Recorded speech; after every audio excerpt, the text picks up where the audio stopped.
Olimpíadas de 1984, vem comigo conhecer a história que transformou o judô brasileiro. Depois da vinheta.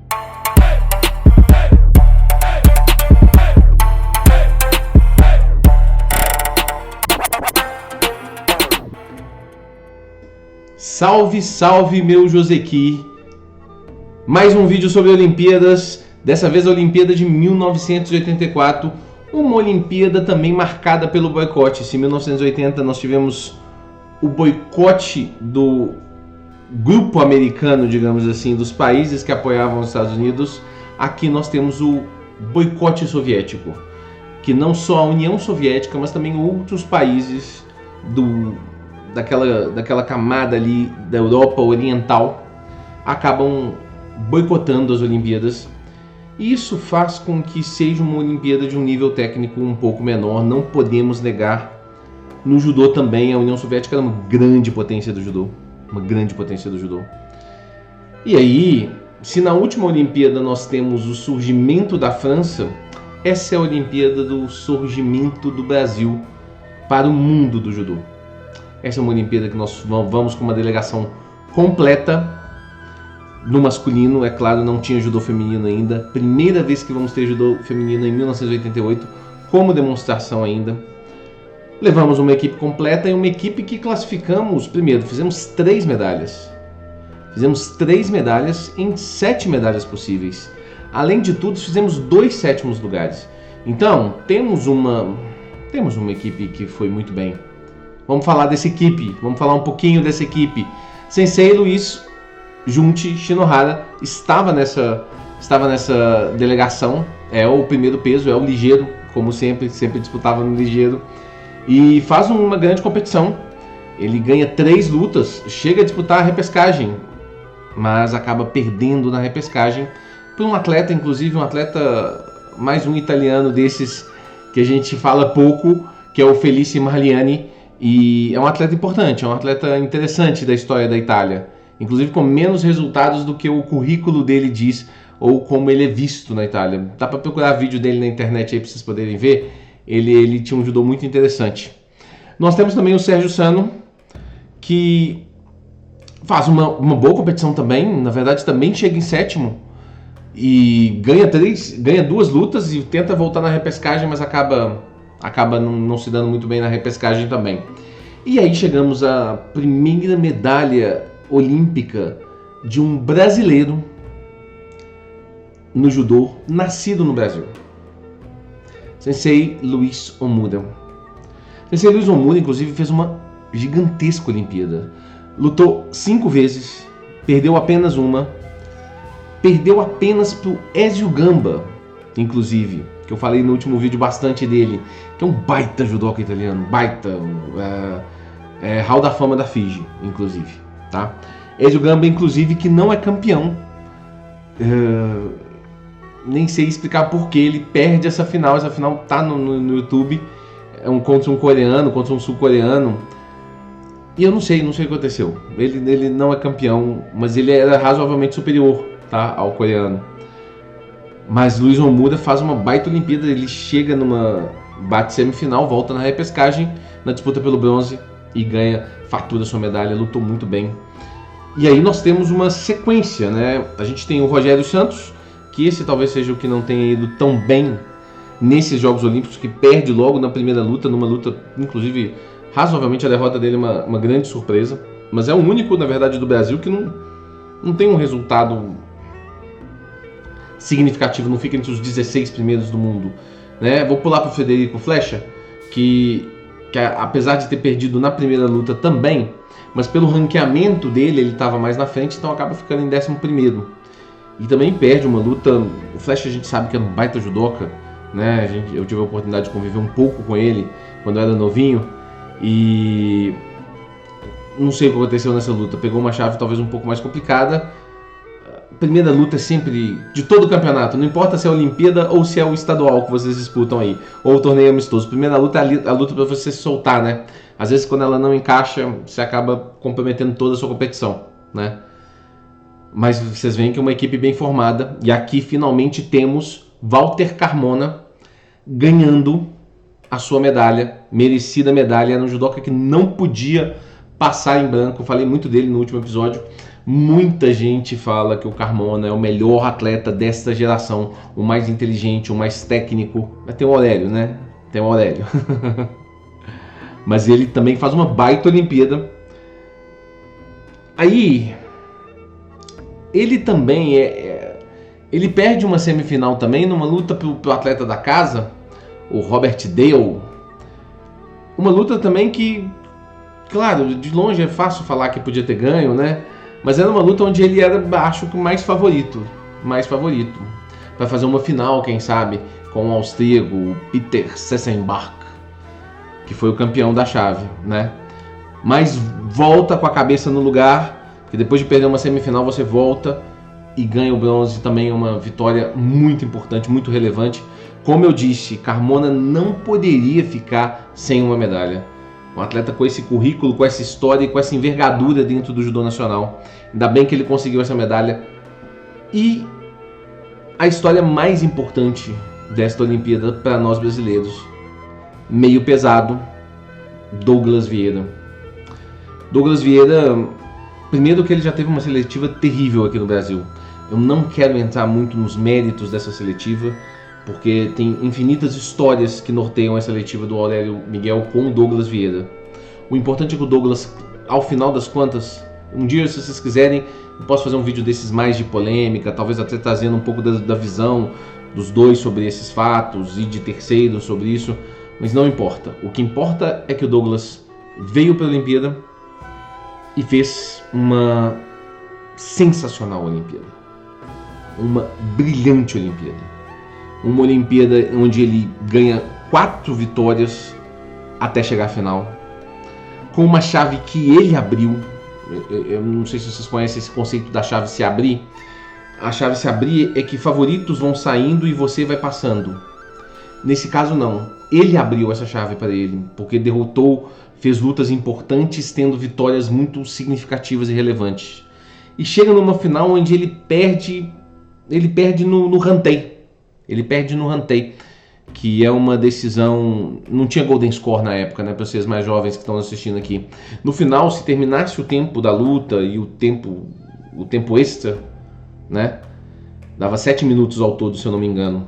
E ao final desse tempo todo, os 3 árbitros, porque na época ainda tinha 3 árbitros, né? Um central e 2 laterais, eles decidiam na bandeira. Então ele perde no ranteio para um coreano. Mas, cara, pensa comigo, ele sai dessa Olimpíada invicto, ele não cai.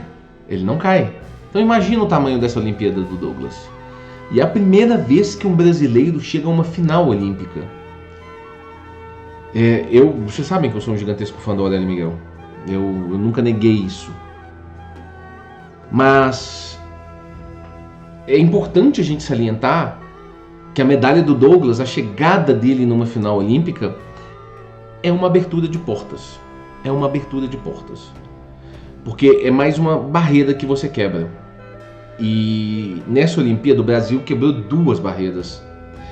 A da primeira medalha de um brasileiro nascido no Brasil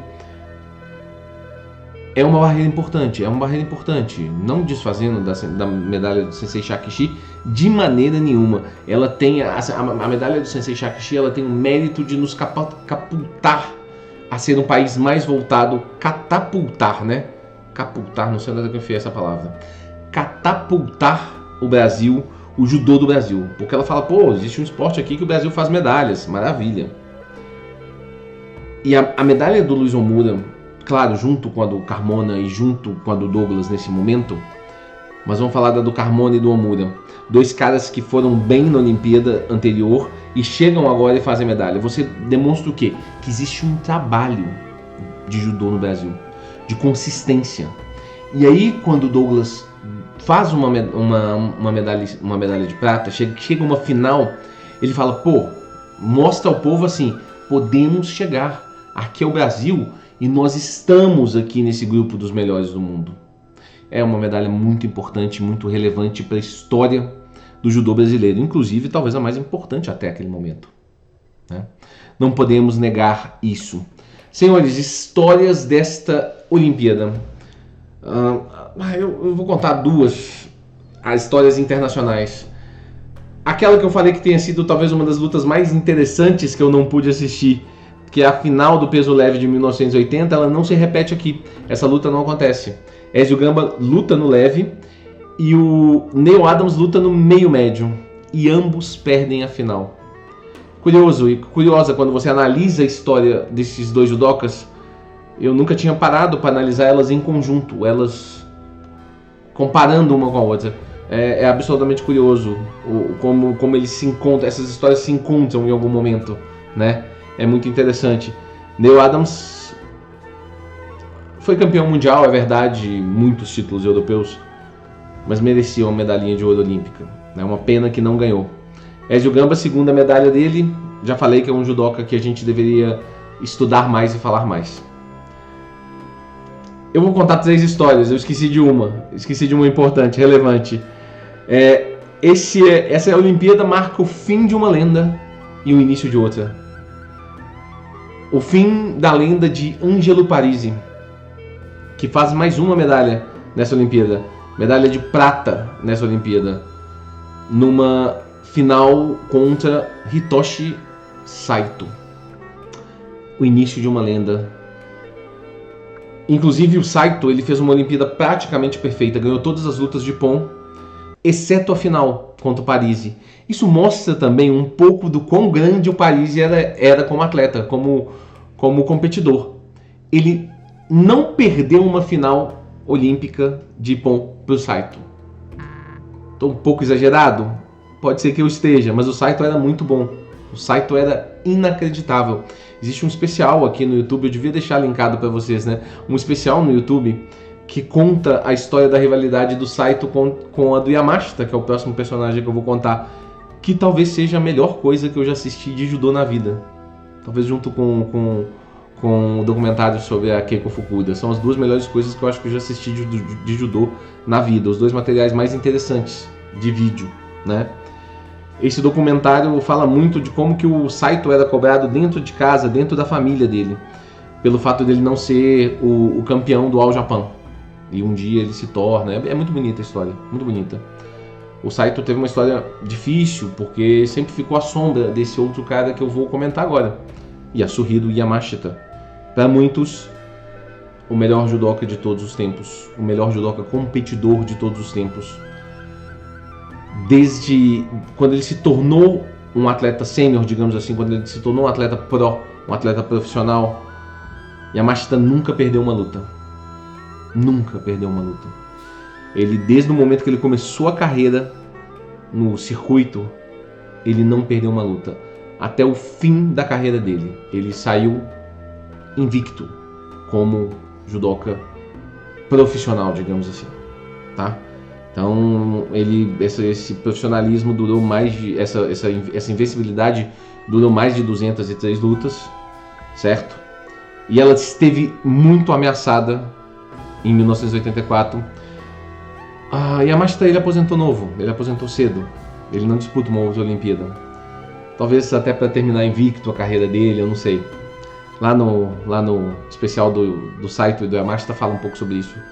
O especial foca no Saito, mas fala um pouco da história do Yamashita e é muito, muito interessante. E ele era o único desses japoneses que foram para a Olimpíada de 84 que estava classificado para 1980. E não foi. Não foi. Não foi porque a delegação toda não foi. Então ele meio que considerava aquela ali talvez a última chance dele de ganhar uma Olimpíada. E ele teve tudo para perder essa Olimpíada. Ele não faz uma boa Olimpíada. Essa é uma grande verdade de se dizer. Ele não faz uma gigantesca Olimpíada. E ele ainda machuca na semifinal numa luta contra um francês. Uma luta bem esquisita. Machuca bem sério. Bem sério. Sai mancando, inclusive. E a final dele contra o egípcio é uma das lutas mais relevantes, eu acho, de assistir, no sentido de ambos os atletas, de entender o que é judô. Esse egípcio, que eu na verdade eu sempre esqueço o nome, eu vou até precisar achar o nome dele aqui. Deixa eu achar o nome dele aqui. Mohamed Rachal. Mohamed Rachal. Ele, inclusive, ganhou um prêmio de fair play da FIGE. Porque ele sabe que o Yamashita está com o pé machucado. E ele não caça esse pé. Ele faz uma luta justa, uma luta digna de um judoca. Ele faz a luta que um judoca deveria fazer. Ele não caça aquela perna do Yamashita. Então, assim, é uma luta tensa. Yamashita ganha com o pé... A gente fala com o pé quebrado, mas ele não estava com o pé quebrado, não. Ele tinha uma lesão significativa do ligamento, tá? Mas é praticamente o pé quebrado. Ele não consegue subir no pódio sem a ajuda do Mohamed. É uma luta que consolida a história de um mito, de uma lenda. Já falei com vocês que nós estamos vendo a construção de um 10º Dan, Yasuhiro Yamashita. Um 10º Dan, talvez o 10º Dan mais completo que se forma dentro do judô, depois de muitos anos. Mais que o Daigo, mais que o Mifune, talvez o mais próximo do Jigoro Kano é o Yasuhiro Yamashita, pela formação em todos os campos do judô, em mais campos do judô, pela expertise em tantos campos do judô. Um grande conhecedor de kata, um grande judoca, competidor, invicto como competidor profissional. Um grande treinador. Teve atletas medalhistas olímpicos. Um grande administrador do judô. Um grande educador do judô. Escritor de livros de judô. O Yamashita, ele talvez seja o mais perto de estar tão envolvido em tantas vertentes do judô, né? Então, por isso desse grande nome, dessa lenda, talvez seja a mais importante história dessa Olimpíada de 1984. Se você gostou desse vídeo, está aqui até agora comigo, deixa o seu like ou deixa seu dislike se acha que eu falei demais, se eu passei muito pano para o Yamashita, mas ele é o cara. Senhores, tudo de bom, Olimpíada tá chegando, um forte abraço, até a próxima.